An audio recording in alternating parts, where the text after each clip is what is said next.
Another nice exercise to gain plane control is to walk around your whip, like this. So I got my plane here fixed on the floor. You can take this practice prop as a line. You practice with your practice prop anyway. So that is the line where I'm painting, and that is a spot where I stay all the time with my whip constantly painting that line here on the floor. And then I start walking around. So here I need to bend inwards. This is the same position as from these saloon doors where you're just painting here on your belly button.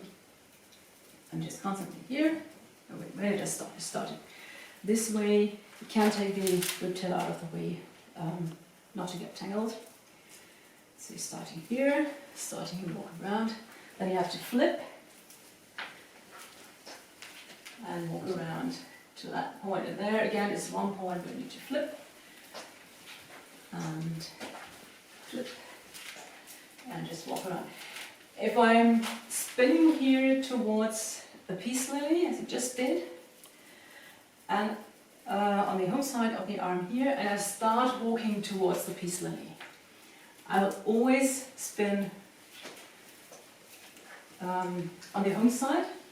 So here on the home side with my spinning hand, and it stays on the home side all the time. But I can also walk around the other direction. So I'm spinning towards the peace lily, but start walking towards the sofa, and then I'm always on the opposite side. So, oops, like this.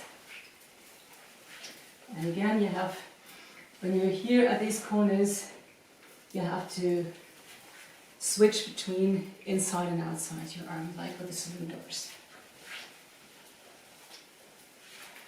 And do that with both hands, walking in all directions. And if you're really beginner, this is already a pretty advanced exercise. So if you're just starting out doing your very first exercises, you'll probably not be able to do this. But keep trying. Maybe do the saloon doors first to get comfortable, and then for the next step, try something like this.